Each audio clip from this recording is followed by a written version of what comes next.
Good morning, this is your Stat Sensei, Mr. Spensei, and this is pre-quiz scenario one, and we're going to be running a confidence interval. So I'm going to go back over the scenario. This is desk work, the same one we did in our warm-up. So a company wanted to evaluate whether using standing desks led to better workplace productivity compared to traditional desks. So we have standing desks versus traditional desk. Employees were randomly assigned, so we know we're not going to have a condition two desk based on the last digit of the employee ID. Those with an even number ID received a standing desk, while those with an odd number received a traditional desk. To ensure fairness, a coin was tossed to determine which group would receive standing desk. After 6 months, the company surveyed the managers of 400 employees who used a standing desk. So we have a sample size of 400 for standing desks. So I marked that as NS, sample size for standing. And the managers of 390 employees who use traditional desks. So our sample size for traditional is 390, so that's NT. Um, the results showed that 210 standing desk users and 180, so 210 standing desks. So that's going to be our X for our standing, and 180 traditional. So that's our X for the traditional desks. All right. And met the or exceeded productivity standards. So it says construct a 90% confidence interval. So that's what we're looking at for the difference in proportions. And that's a key word because it tells us to subtract of employees who exceeded productivity standards for the two desks. And there's X1, N1, 210 exceeded for the standing out of 400, 180 exceeded for the traditional out of 390. And there's our P hat 1 and P hat 2, which in basically just please remember P hat 1 equals X over N. So all of those are X over N. This is P hat 2 is X2 over N2. All right, so construct a 90% confidence interval for the difference of proportions. All right, so all we need is P hat 1, P hat 2, and Z star. That's all we need for the confidence interval. Well, we got that information from the warm up, and so I'm not going to. We're just going to write that down. 210 standing exceeded expectations out of 400 versus a sample size of 400 versus 180 exceeded expectations um, on the traditional out of sample size of 390 with the traditional. And please remember, p hats, we always calculate p hat by x over n. All right, so our confidence interval um, is always centered on the p hats, and in this case, it'll be p hat 1 minus p hat 2. But the question is, where did that 0.0635 come from? Well, if we look at the very first part of our formula, it's p hat 1 minus p hat 2, which means we need to subtract. So if I go to subtract p hat 1, and p hat 1 is 0.525, 0.525 minus 0.4615, and we get the 0.0635. So that's where that came from. And they wanted a 90% interval. So this is our lower bound and our upper bound. Well, we have everything we need to plug in except for Z star. So the next thing we need to do is calculate Z star. So it's going to be just like we've done before. We're going to go second vars, inverse norm, parenthesis, and it looks like I have it in there, but parenthesis 1 minus 0.90, close the parenthesis, divide by 2. Mean is 0, standard deviation 1, because we're working with z-scores, and we always want to be on the left. We're going to get a negative value, but we're going to choose to make it positive because we're positive people. So 1.6448. And there we have it, inverse norm, 1 minus 0.90 divided by 2. This is our mean, and this is our standard deviation, and we're coming from the left-hand side. And as I said, we need to make that positive. Well, now we have everything we need to to plug into our form, to plug in. And that's what we just did here. We have 0.525 for p hat 1. P hat 2 is 0.4615. We plugged that in. Z star, we just calculated from above. And I'm going to try this out.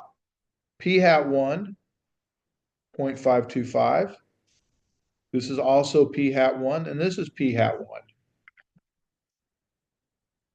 Over here, we need P hat 2, which is 0.4615. And there we have it there. The next thing we need is uh, our sample sizes.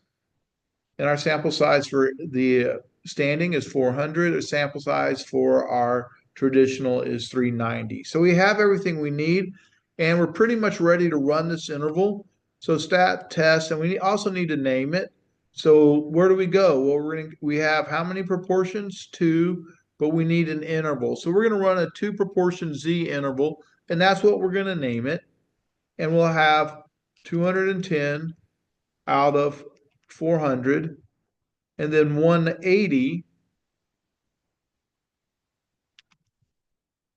out of 390, and we're going to run a 90%. So 90 divided by 100 is 0.90, and we end up getting 0.00506 and 0.12186. So that's our interval, and that's the way we're going to name it. 2 proportion Z interval, and it's 0.00506 to 0.1286, with this being my lower bound right here, and this is my upper bound.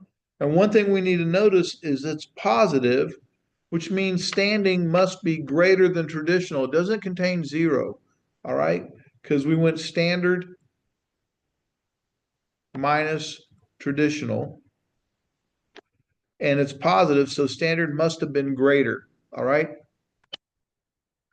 So we need to define our parameters, and we have 2, because we have two samples.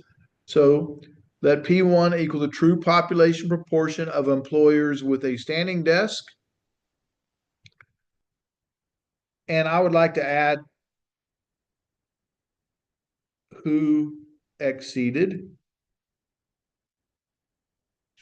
expectations. And P2 equals the true population proportion of employees with a traditional desk who exceeded expectations. All right. So our conditions. Well, when we're working with a confidence interval, we're only worried about the p hats. All right. So we randomly assign 400, and we randomly assign 390, and we have 2 independent random samples. 2 independent random samples with 400 being assigned and 390 being assigned. So we can check off our first condition. All right. The next one. The next one is NP. Well, guess what? Because we have random assignment, we don't have to check it to make, we don't have to multiply by 10, because our samples, because we were randomly assigned. Because of the random assignment, we don't have this condition. All right. We need to now check to make sure that our sample was large enough to use the normal. Well, we're going to have 400 times p hat 1 of 0.525. And when we do that, 400 times 0.525 is 210. And the good news is 210 is greater than 10. Then we need to do 1 minus p hat. So that's going to be 400.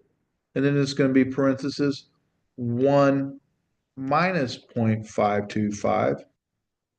And that's 190, and 190 is greater than 10. So we've satisfied the size on this side. Well, now we need to check to make sure it's large enough on the other. So we're going to do the same thing, and we have 0.4615 as our p hat and 390 is our sample size. So when we do that, we're going to go 390 times 0.4615, and that equals about 180, and I'm just going to call it 179, never round up. So 179 is greater than 10. And then 390 parenthesis 1 minus 0.4615, close those parentheses, and we get 210. And 210 is also greater than 10. So, hey, guess what? This one's big enough, so we're good enough to run the test. We've already calculated our interval, so we're ready to write our conclusions. So, what are we? Well, we're 90% confident that the true population proportion of true population proportion difference between employees with a standing desk and employees with a traditional desk. And I'm going to add who exceeded expectations lies within the interval 0.00506 to 0.12186. Now, you could have reworded it and said, we are 90% confident that the true population proportion difference in employees who exceeded expectations with a standing desk and employees with a traditional desk lies within the interval, but please include the who exceeded expectations. Please note, once again, having a good parameter really helps in writing your conclusion. All right, this concludes this one. I appreciate you watching and look forward to seeing you on the next one. Thank you.